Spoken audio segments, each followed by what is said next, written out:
It's not a particularly big agenda for once. It usually is a packed agenda, but we only have an hour and a quarter to get through it. So I ask again that everybody's concise. We don't have Steve to facilitate the meeting, Steve Jones, until the second half of the meeting. But contributions from the public are welcome, but only when invited, please. No matter how much you don't like perhaps what's being proposed, let's respect one another and no shouting or angry exchanges. Thank you. The minutes of the last meeting, I think I personally only have one amendment, and it's actually for the resolution itself. We asked that the LLF would like City Deal, as it then was, to investigate sites west of Harston. I actually think we mean south of Harston. Do we agree? South of Harston. So if we can make that amendment. Does anybody else have any additional amendments to make? Okay, then we can deem those satisfactory. And I'm going to hand over to Tim Watkins, the Western Orbital Project Manager.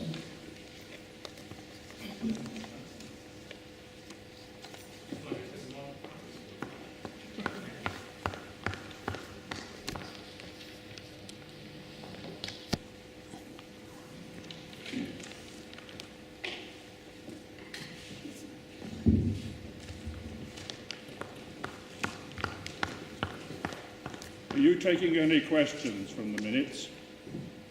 Matters arising. Robin, I can do if you have any questions. Thank you. Item 3 in the minutes was the summary of Eric Cooper, his presentation from Highways Authority.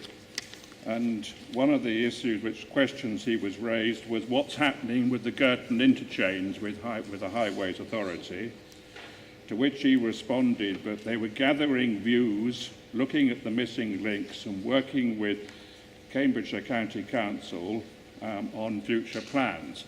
Can we please hear what is the current situation in that gathering of views and evidence, and what the plans are for the Girton interchange, particularly to create the four-way interchange we need.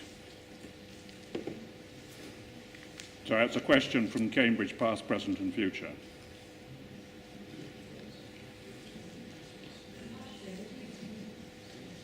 Sorry, I'll get home with this in a minute. Ashley, would you answer that? Ashley, hello, I'm the team leader for public transport projects for the County Council. Can't hear you. Ashley, hello, team leader for the public transport projects for the County Council. There have been some ongoing discussions with Highways England regarding Girton interchange. Some technical notes have been produced by different consultants looking at potential demand for new movements on the interchange. Those technical notes are currently being questioned and queried by different parties, and we're still basically in discussion with them about how to come to a joint understanding of the demand for any future upgrade of the interchange.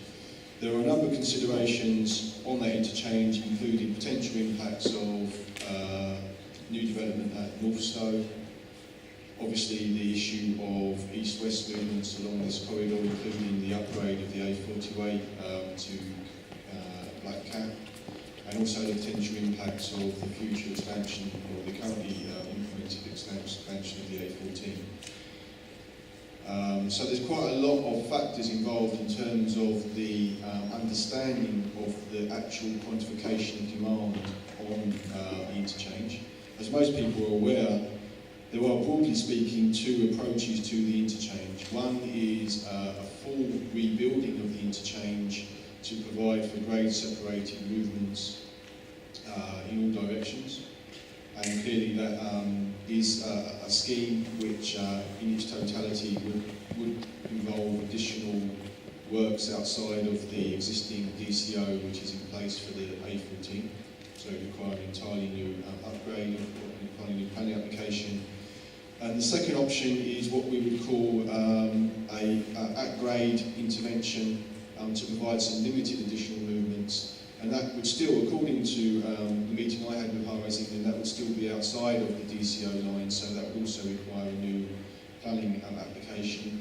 And the cost range would be, for the lower intervention, around about 100 million up to 500 million for a full interchange. So where we're at the moment is that clearly both scenarios require a significant amount of public investment, and we need to establish the basis for that investment before we can move forward. But in terms of the Western Orbital, what's in the report, as Tim will go through, is that at the moment the City Deal Board is obviously pushing this from the point of view of a desirable strategic intervention. But that's all I can say in terms of the detail of where we're at the moment. And I appreciate that this is not a specific Western Orbital issue, but it was raised at the last Western Orbital meeting. It's in the minutes, so therefore I'm raising it now.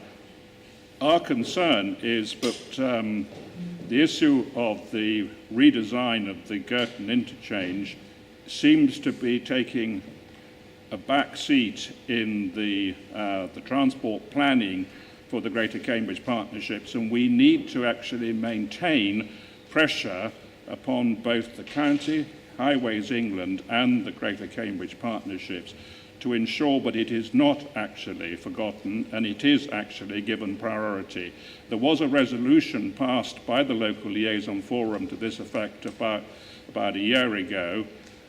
We got pretty much stonewalled by the Greater Cambridge Partnership Board when it was presented, and I think that we need to keep the pressure on this issue.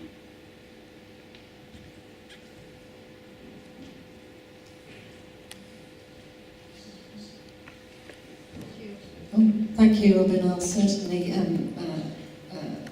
talk to the Joint Assembly and Board about that again when we finish these meetings. And thank you. I'll make my statement next week. Tim. Okay, thank you. Can everybody hear me? Yeah. Okay, so I'm here to talk about the Western Orbital paper that we presented to the Greater Cambridge Partnership Executive Board, and as you can see, the recommendations within the paper are up there. A is to note the progress today. B is partly what's just been discussed, as well as to support the inclusion of the smart motorways as part of the route investment strategy, the RIS investment strategy for Highways England. Part C is to include an increase of the number of spaces within the Trumpeton Park and Ride site. Part D is to undertake a more detailed business case for that. And then Part E is to agree the next steps. It's timetable in the report, and I will present later. This report follows on from the December 2016 Executive Board, which effectively I've summarised in the table here, that puts together the short to medium term Western Orbital considerations and the longer term Western Orbital considerations. So to take the first two, I've put operational and strategic as a headline there, and that's to consider the existing site, the existing Park and Ride site, and the strategic slightly mid-term to look at the junctions, junction 11, 12 and 13 within the Carpen, within the Western Orbital project scope, as well as an additional Park and Ride capacity, looking at a new site. And then the longer term measures are to be looked at following the publishing of the RIS strategy in 2019 if we work to Highways England programme.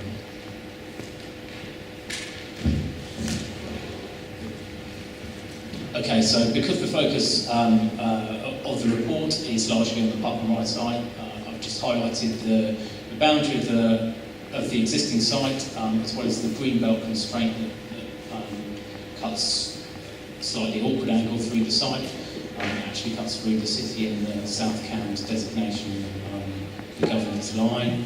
I've highlighted the planning permission exists within the existing site and a number of constraints that were conditions to the planning approval on the site. The services within the site, as well as the capacity of parking and cycle spaces. Okay, so there's been some transport modelling outputs undertaken, scenario 1 and scenario 2. Scenario 1 is with growth only, that's local plan growth as allocated, and scenario 2 is with the car parking growth considered within the CBC site, the Cambridge Biomedical Campus site that is, and the car parking restrictions that are allocated to their planning permission and operate within their site. So you can see the forecast numbers there, and just to highlight that the site is at 1340 spaces, so in a growth in scenario 1 and scenario 2, the demonstration is that in any case there will be additional capacity required at the existing site. So the report looks at 3 options for delivering that capacity as highlighted on the previous slide. That is option 1 at the ground level expansion within the existing footprint of the site. Option 2, provide a decking option as highlighted in the last LLF. And then option 3 is to provide additional spaces below ground, which was a recommendation or something that came out of the last liaison forum as further study that we should undertake. So the ground level spaces, there were in principle 3 options. We're looking at both option A and option B. I've highlighted option B because we've made a recommendation for the increase in existing parked area. So that's on the slide there. The areas highlighted in red where it's foreseen that additional car parking could be provided subject to effectively engineering feasibility. So, for example, towards the bottom of the slide where the red line overlaps the drainage area, there would need to be a suitable solution to replace that drainage rather than just hard stand over the top, and equally there would need to be bays and landscaping in a similar format that perhaps has been provided already. However, option A shows consideration of the intensification of the site, so perhaps narrowing the lining and reducing the circulation within the site, and that work is recommended will be undertaken in the next part of the study. And then option C highlights expansion outside of the footprint of the site. If you're familiar with the site itself, then you'll be aware that actually the building around the edge of the perimeter is already well underway, and that would be an feasible option. The other 2 options that we've looked at, as I mentioned earlier, are decking and basement level car parking, effectively to increase the car parking either by working upwards or working downwards. Both of them have benefits in terms of capacity, but difficulties in terms of operational capacity, how they might be implemented in conjunction with the existing site as it's running, or how that might impact on the local amenity of the local residents. So on the next slide, Katie. There's a summary table that highlights the difficulties with the various options, as well as effectively the benefits of the cost per space, as highlighted third from the bottom. It shows that option 1B, which is the surface level expansion within the existing footprint, has the greater cost benefit in terms of number of spaces per cost. I would also say in summary that it represents the easiest option in terms of engineering, whereas the other 2 options are slightly more difficult to construct and undertake within the site, maintaining its operation, whilst they do present a larger number of car parking spaces. That's why they've been considered in the medium term. Our suggestion in the report, our recommendation is that in the short term, we look at the surface level, and then for the longer term capacity of the site, we look at the other two options, or as what we presented in November, an evaluation with the consideration of a new site. Also, as a recent addition to the project, actually a separate project that's been brought in, is the improvement of the coach and school parking, the long-term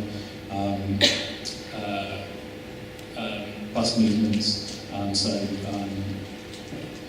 Looking at school parking for minibuses, as well as longer commuting, long distance and National Express type bus movements within the area highlighted in blue on the slide, and the indicative cost is provided on the slide, and that's designed to facilitate greater allocation of coaches and minibuses within the site. So the next steps, and as contained in the report, is to present an additional report in November, as I've alluded to, for the further understanding of the junctions, particularly Junction 11 and new park and ride within that vicinity. Then in summer 2018, to look at planning permission for the ground level expansion. So any ground level expansion would have to go through the necessary approvals, statutory approvals, which would be planning permission as well as drainage arrangements. Then in September, I present a report of the business case for the medium-term intervention, and again, we can read through to submitting the planning applications if required for the wider proposals, as well as a report asking to construct the proposals and then completion of the scheme.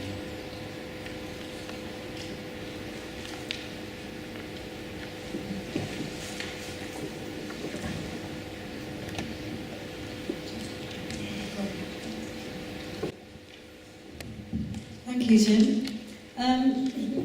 I think in the first instance, I'll just ask for comments around the table to what was said there.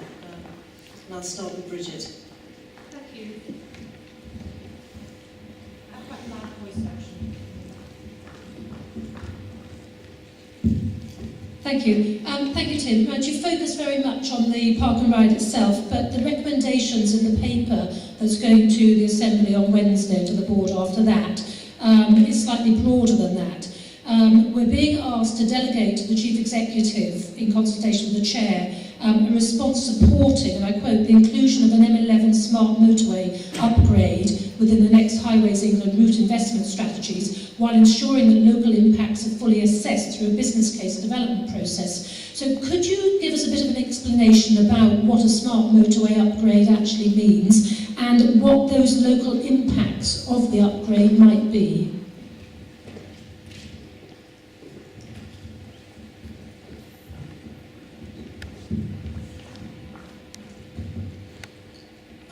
So smart motorway means a number of different things in terms of Highways England. They were actually at the last LLF presenting effectively what that might mean as part of their risk investment strategy. They're in the process of working that up. There are a number of examples across the highways network.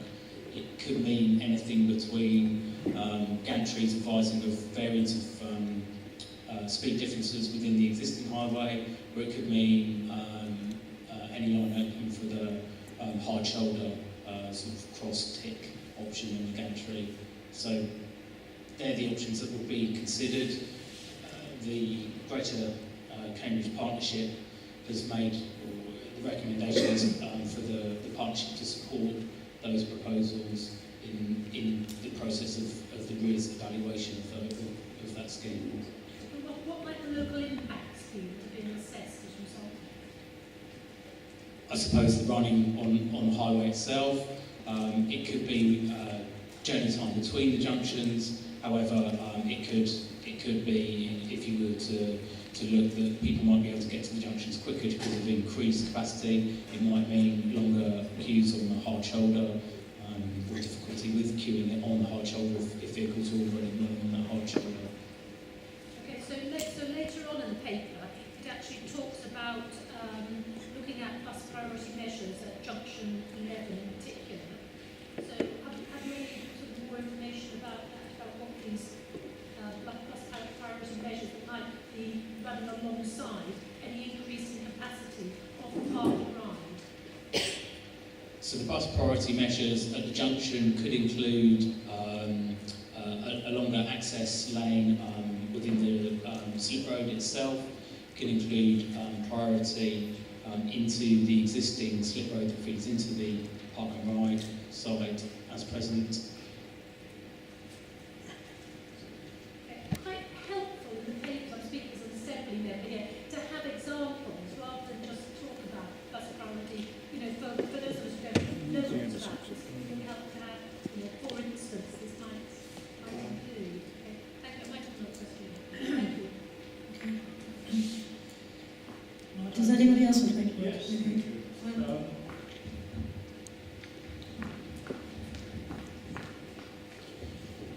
Marlow Byrne, Austin Parish Council. The potential park and ride at Hawkston, what is the interaction between the potential park and ride at Hawkston and this extension of Trumpington Park and Ride, please?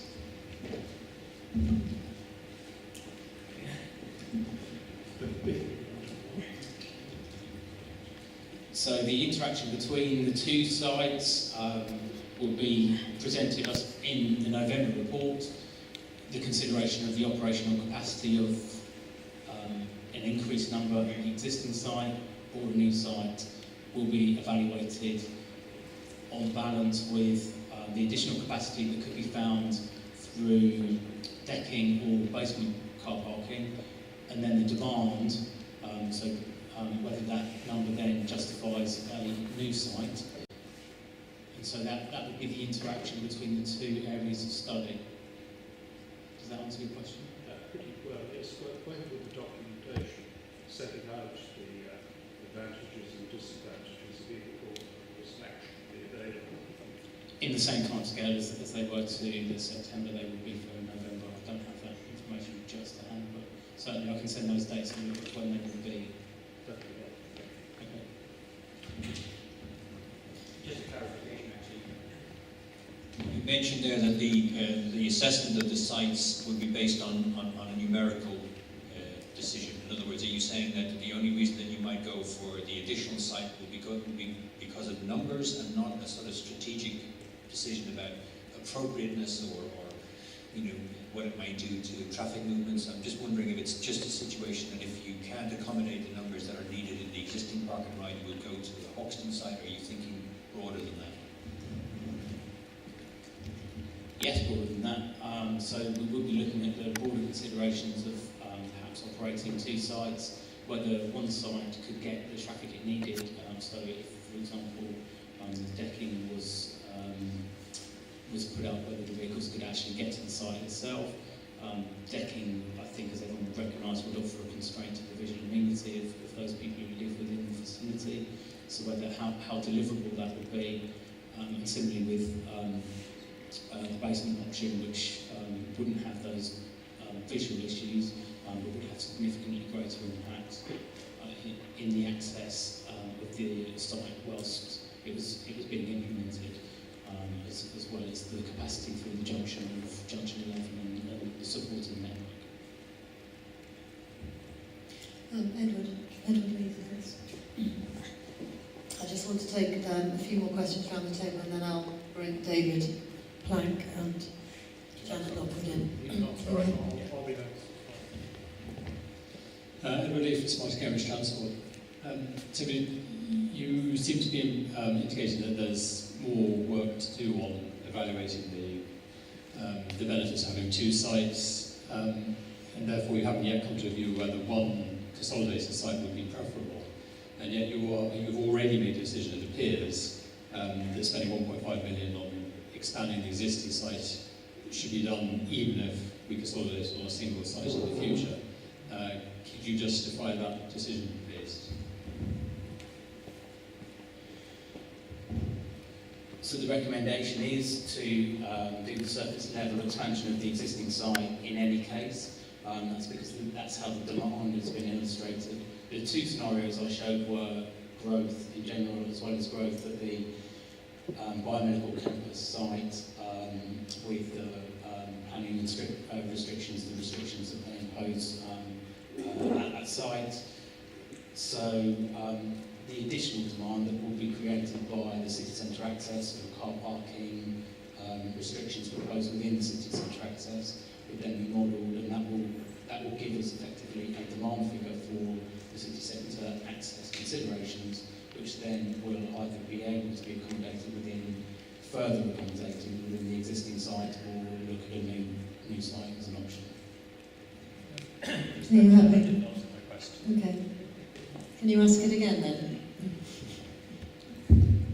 Sorry, the issue is you might conclude that a single consolidated site is preferable in the medium to long term, and probably therefore not at the existing site. Therefore, how can you justify making a decision now, or making a recommendation now, to spend £1.5 million on intensifying the existing site, when it might be the conclusion in a few months' time that actually the site should be moved, relocated wholesale to either the Hawkston or the other side of the M11 junction, and therefore that £1.5 million would be wasted?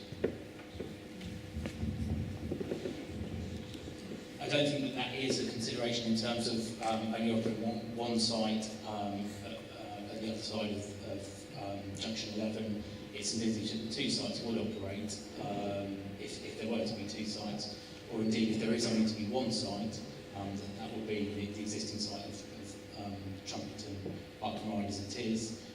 The justification for the expansion into the existing hard surface area, surface level, is what we would say in any case will be needed, and therefore we should, the recommendation is to progress with the expansion of the car parking within the existing site. If it is the case that the decking or basement options are preferred and can accommodate the demand and need, then there wouldn't be any wastage of funds, because that option would still remain, and the capacity would still remain at the site.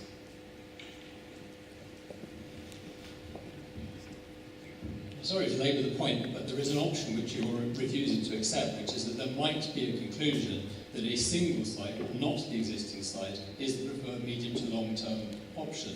Either side of the M11 is not decided at this point, but that option is still there on the table, and it would make the investment in the existing site redundant.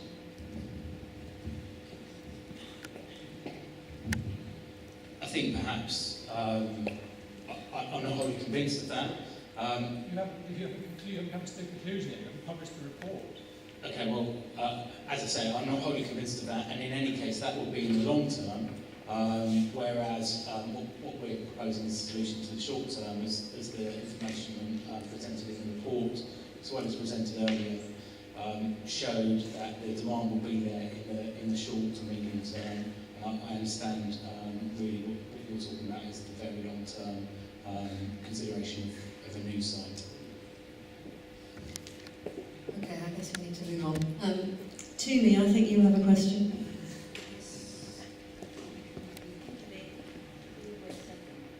No, it's fine. That's really fine. Following the instructions of the chair. Mine should be a quick one too. I'll just take you back to the Girton interchange, if I may. The report in paragraphs 15 and 16 talk about engagement and consultation with Highways England. You talk about doing some more modelling, or Highways doing some more modelling. My question to you is this: are you planning on doing any actual surveys to measure traffic that actually is only coming in to turn onto the M11 at junction 13, to augment your modelling? Basically, because we know with modelling outputs, the output depends on the input that you put in and the type of model that it is. Sometimes it's garbage in, garbage out. That will be you, Ashley.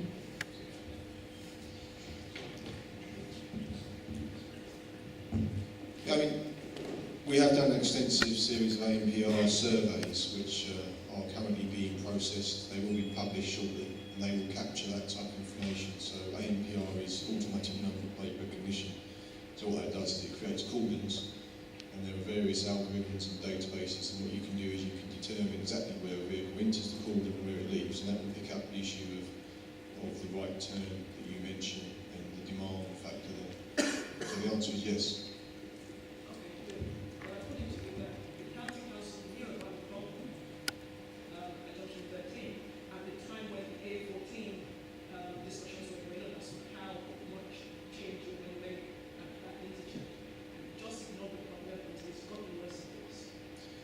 Yeah, that's outside the scope of my responsibility. Stephen Coates.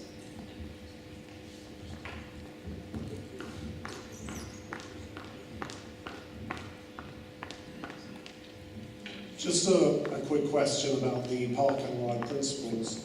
One of the things you were saying is how the park and ride could have high-rise decking. Decking is basically high-rise. And also how, in a sense, whatever landscaping is put in at the beginning is capable of being ultimately covered in car park spaces. Two quick questions. One, you've said nothing about the park and cycle and how that interlinks with the Orbital at Barton Road. And there is a real concern that Barton Road is a park and ride dressed up as a park and cycle. Secondly, can you talk about the issue of the local impact of this sort of high-rise park and ride? Because when Trumpington was built out and urbanised, there was a park built there by the Duke of Westminster, which you're supposed to be able to see as you drive in. And it's worrying in a way that you're starting to... This relates to a comment made previously, I think, by the officers at another meeting, that these park and ride sites, once established, are kind of almost like a carte blanche to do what you like in the future. And that seems to be what you're actually asking for. You're saying that short term we will do some more parking spaces, and then after that we'll do whatever we like. Is that a fair assessment of what you're saying? Because that's what it sounds like.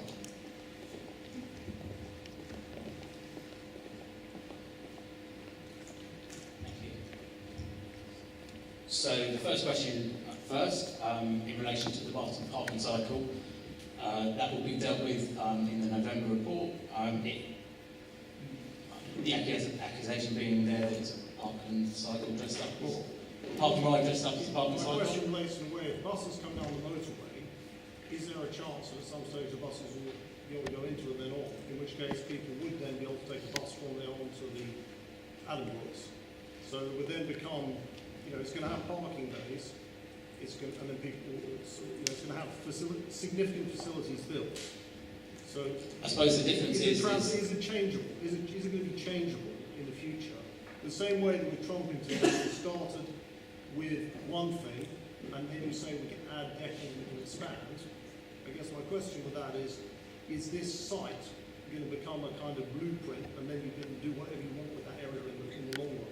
So I suppose that alludes to the second part of your question, is that is a park and ride something that you can do with whatever you wish?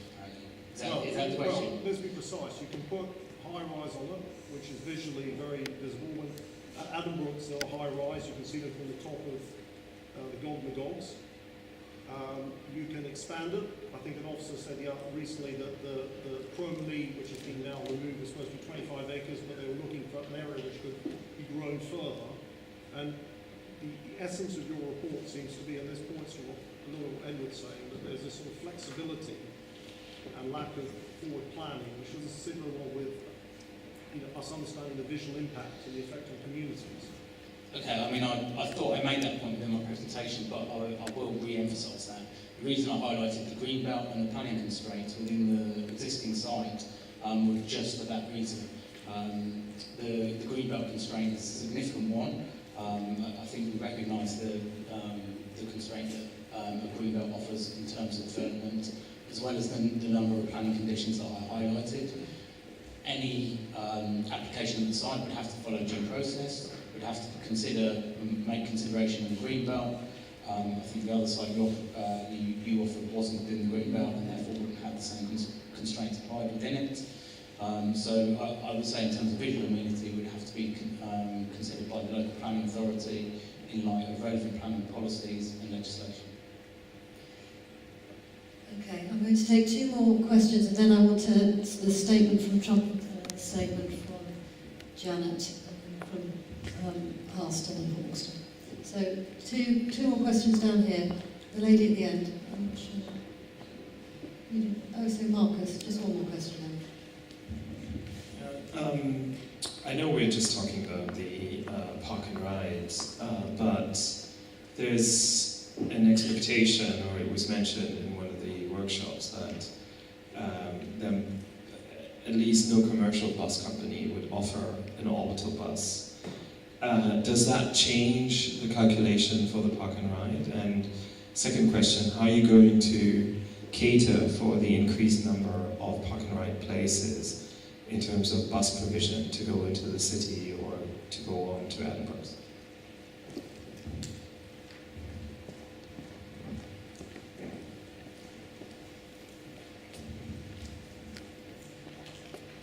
So, the question being, how would the existing site cope with additional buses? Yeah, that was the second part. Okay, the first part was, if there's no orbital bus, are your plans still valid, or are they dependent on an orbital bus? No, they're not. No, they're not dependent on an orbital bus. They're dependent on the growth within Cambridgeshire, as well as the biomedical campus and the constraints applied to that site, as well as the options contained with the city centre access site. So the orbital movement, effectively, the orbital part of the Western Orbital, has been put back to the after the RID period has published its option on the smarter motorways, and then would be considered in light of whatever option is promoted by Highways England. That's why the board saw fit to make their decision or have that work undertaken when the Highways England work or results were known. And then moving on to the second part, in relation to bus capacity at the site, it's understood that additional movements or additional buses within the site could be accommodated within the existing site. It isn't the bus circulation around the site that operates the constraint, it would be the number of car parking spaces. Are you happy with that? Yeah, my question was more, do the existing park and ride buses, not whether they can get around the site, even if you, I don't know, triple the number of spaces, but rather you have more passengers that want to get onto a park and ride bus. Is there provision to get from that side to the biomedical campus and then onwards to the city centre? So there's provision at the moment. I highlighted the number of buses that go to the CBC site, and they run on the busway. So in terms of the number of movements that will be able to be accommodated by that route, I don't think that would offer a constraint, no. And then looking at the bus movements into the city centre itself, which is a separate service,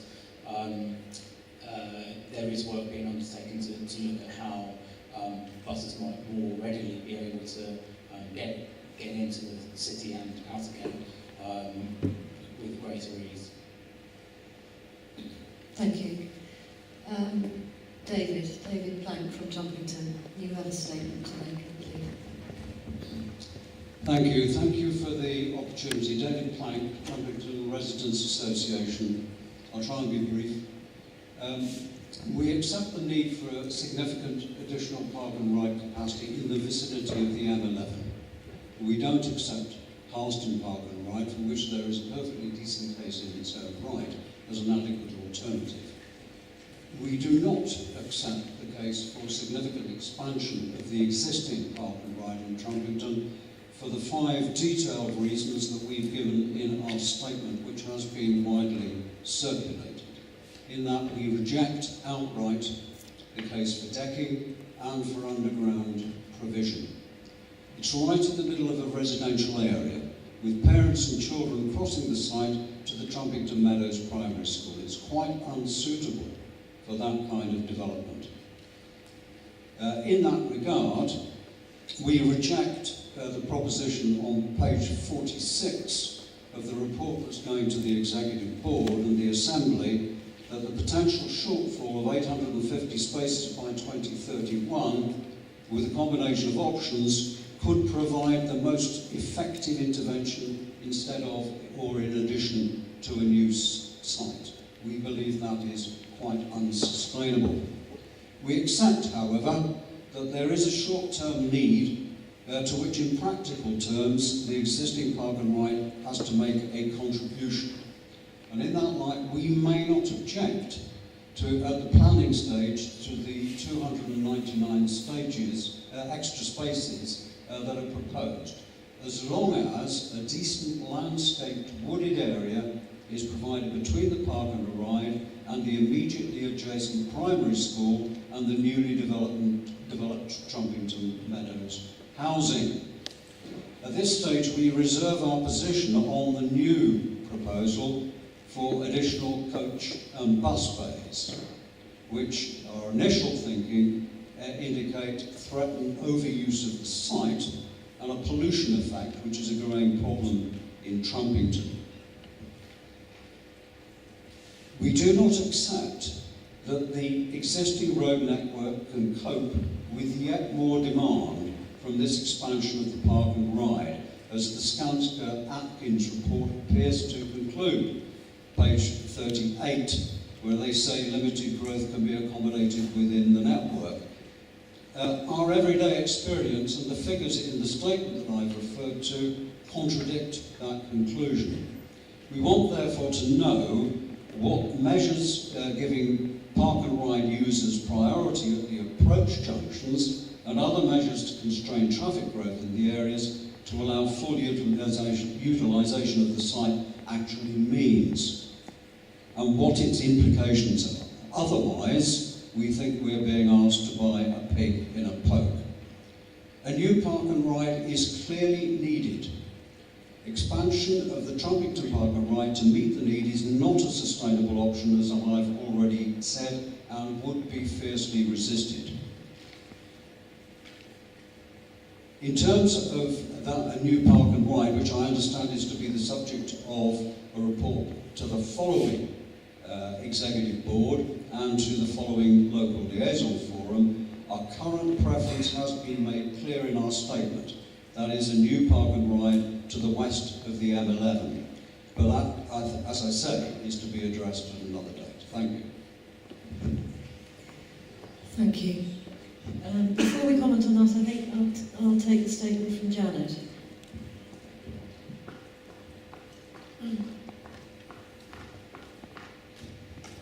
Thank you very much. I'm Janet Lockwood, District Councillor for Hawkston and Harston, and of course disagree strongly with the idea of creeping urbanisation across the M11 to a new park and ride west of the M11. So we're very much against that idea. And Hawkston thinks that commuters should be encouraged to park their cars as far away from the city as possible. And onward travel should be by efficient, frequent public transport.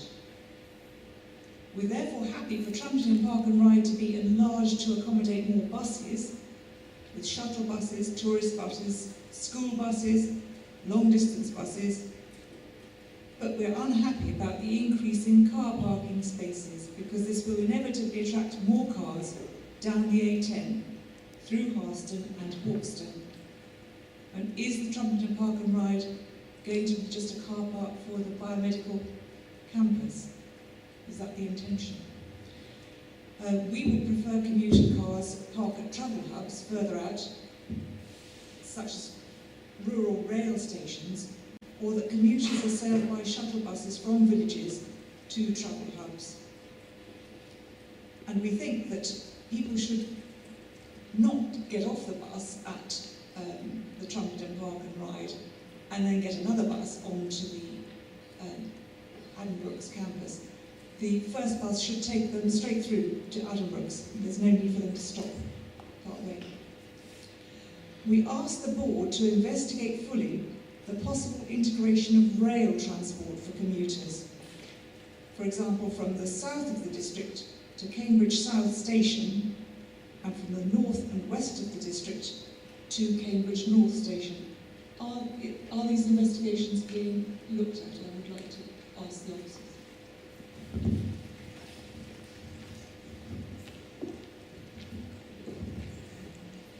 So that's reference to the resolution from the last LLF meeting. Helen, is that fair? No. No. Okay, sorry, I thought the question was about rail in relation to Folkestone as an alternative. Not really. I just wondered whether you looked at rail generally, whether you were looking at rail generally. So the scope of the project is a bus priority in bus rapid transport. In terms of rail in support of the project, no, that would be out of the scope. That's what I was asking, was really, can it be asked the board, can it be included in the scope? That's what I was asking the board to do. Because it's an opportunity missed, otherwise. I mean, I would say in relation to the rail network and the commute, rail commuting into Cambridge, that might be considered in a broader sense in the multimodal commute into Cambridge, but the focus of the Western Orbital is the Western Orbital bus priority, bus transport. Thank you. I'd like actually to go back to David and ask him to comment on what Janet proposed there, which was that the additional space in the park and ride might be used for buses, not cars.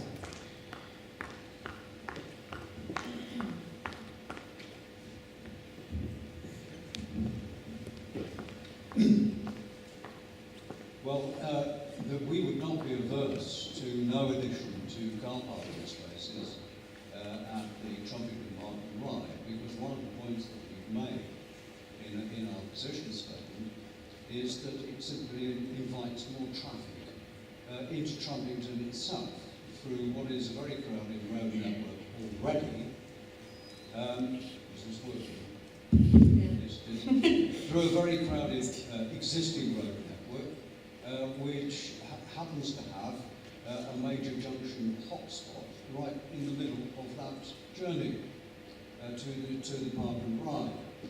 In terms of additional buses, we have no objection in principle to the provision of additional spaces for coaches and buses, but we do want to see a proper environmental assessment of what is being proposed. And I say this has come out of the blue. This is not something that we've been engaged with before, and therefore we are cautious about entering into a commitment when we don't know what the implications are.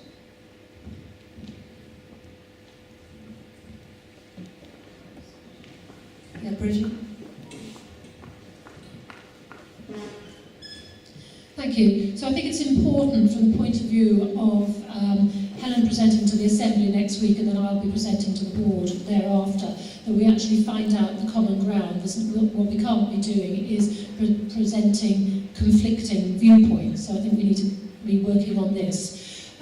One of the issues which I know I keep calling it City Deal, Greater Cambridge Partnerships wants to address is the congestion that occurs with people taking their children to school. So I know it has been mooted that the park and rides might be used as drop-off points for children to then pick up buses going to the schools. Is that acceptable, that there be cars going in, dropping off children, go in, drop off, don't park, go off elsewhere, leave the children in order that they can get on a bus, and that would stop hundreds and hundreds of cars going, particularly down Trumpington Road, to access the schools there. Would that be acceptable to both views?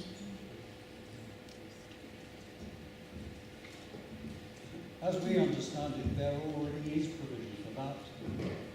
There are shuttle buses that run from Trumpington Park and Ride to the schools, and we would encourage more use of that facility. Indeed, we've argued for that on a number of occasions. So increased cars, but cars dropping off rather than parking, might be tolerable? It depends Well, that's part of it. It's also about the particular nature of coaches and buses and the pollution that they entail. But yes, if cars are dropping off youngsters in the existing car parking area, we don't have any problem with that. But if there is movement into the area which is currently used to access the bays, then I think there would be a problem with that.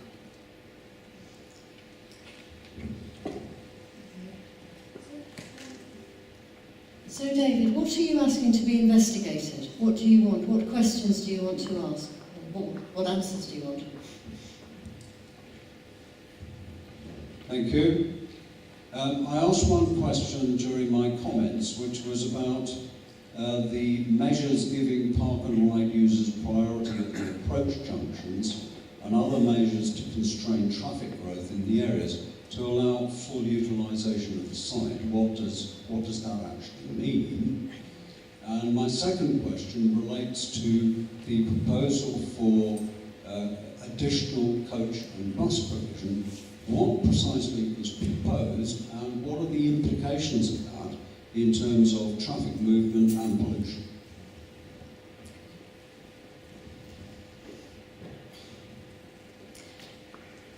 And Janet, what particular questions do you want asked and answers given? I think I've said, yes, was there any... Could there be coach coverage? It seems crazy not to include that because it's such an unutilized interest. Yes, can we ask for rail to be included? We've tried before, we can try again. It does seem crazy that the running time, the train time between Foxton and Cambridge Central is 13 minutes. Pit that against driving your car at rush hour through Foxton and into the centre of Cambridge. Helen? Robin? So Robin Pellew, Cambridge Past, Present and Future. One of the key elements which in the Western Orbital is this upgrade of the M11 to a smart motorway. Now we heard from Ms. Eric Cooper from Highways England at the last LLF meeting that this could mean incorporating the hard shoulder into the carriageway, possibly as a dedicated bus lane. The question I would like to ask is, what are the safety implications of this, and how will the Greater Cambridge Partnerships and the county accommodate the safety issues if the hard shoulder is taken into the carriageway, bearing in mind that I think it's the M6 around Birmingham, which has been upgraded to a smart motorway, where there are at the moment legal issues being raised about the safety consequences of this. So can I ask, what thought has been given to and what are the solutions to the safety aspects if the hard shoulder becomes part of the carriageway, even if it's only for exclusive dedicated use for buses?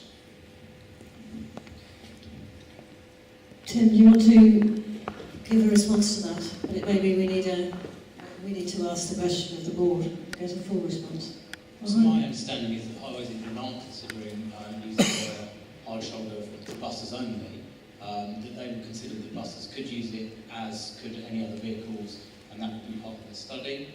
There would have to be a road safety audit and safety audits undertaken for any hard shoulder running or wireless from LLF smart motorway, and that would form part of the process of adopting their, if that were to be part of their risk period recommendation. It does seem a little casual to consider this to incorporate without the hard shoulder without making alternative provision for the not unlikely breakdowns by vehicles using that section of the motorway. And yet the whole of the Western Orbital seems to be dependent upon making it into a smart motorway because of the dedicated or the potential use of that of the hard shoulder by the orbital bus. So, we've got to think these things through rather than actually starting to go down a particular route and then finding that there are quite serious consequences arising from that decision. I understand, although I'm not an expert with smart motorways, that they do have to have refuges for such delays and accidents, and that would be part of the safety audit that I would think we would have to go through to understand the operation of a smart motorway, what form it took in that specific location, and I'm not privy to that information at present. That would be part of their RIS report, their recommendation as to whether that's included and then would form part of the study of how they would put that in. Again, I would say that that's not looking at bus only use of the hard shoulder, and the buses would have to interact with any other traffic on the motorway. So. Well, let's get together after the meeting and work out a question that we want. Well, I just think that the LLF technical group might want to raise this issue to ensure to get the reassurance of the executive board that they are aware of the implications of this decision. Okay, so I've got that question. We'll formulate that in more fully after the meeting. I understand the questions that you want answered, David. Janet, your question on rail, can we just specify what precisely you mean by that? Are you talking rail for the whole city, light rail, or are there specific, particular rail issues south and west of the city that you're particularly referring to?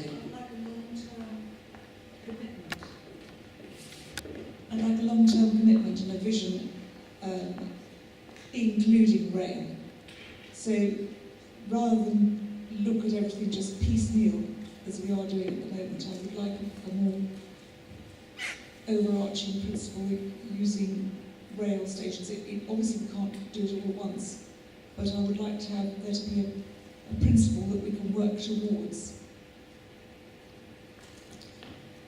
Okay, just got 5 minutes left, so does anybody in the audience want to ask any questions or give us any words of wisdom? Mike Nicholson, Great Shalford. I think the rail issue in the short term is actually an awful lot simpler than that. What it comes down to is if you build a car park of 500 or 1,000 spaces at Foxton, it's about a better solution than building a park and ride at Harston, Hawkston, or expanding Trumpington. And in the short term, I think the answer is going to be it's a no-brainer.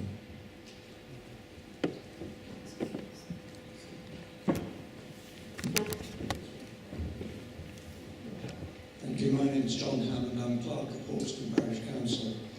I'd like to direct a question with regard to the report. At the last local liaison forum, there was a resolution passed which asked that you look at sites further to the west, and Foxton is a good example of that. But the author of the report says analysis presented previously suggested that a park and ride further to the west would not attract traffic from the M11. Has the author taken into account the 20,000 cars that travel along the A10 through Hawkston every weekday? If we could get some of those off the road, maybe there'd be more space to take the M11 traffic into the current one.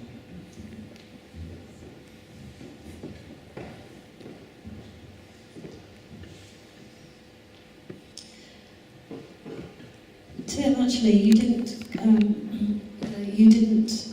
take that item on the agenda, which was the responses to our previous resolutions and questions. So I think the car park at Foxton was one of them. So actually that, I think as the gentleman was suggesting, was the point was addressed in paragraph 20 of the report, which says that the park and ride expansion of Trumpington doesn't include increase or indeed a new car park at Foxton. And if that's a project that the Greater Cambridge Partnership want to take forward, then that might be something that they might want to take forward in their second investment period, and perhaps could be put forward by the LLF there. However, in terms of the traffic movements from the M11 and the strategic location of the M11 and the A10, junction 11 is the point on which those journeys cross. I'll certainly raise those two queries and when I speak to the Joint Assembly next week. And hopefully they'll recommend that being taken forward in it. But it will be in the next tranche anyway, wouldn't it? It wouldn't be in this this tranche of work. I would be advised it wouldn't be within the Western Orbital scope unless we were instructed to do so, but it may well be a separate project, and the board would advise what tranche that would be taken forward in. I think likely tranche. Okay. Has anyone got any more questions? Okay, so we know the questions we're asking at least, so thank you very much everyone.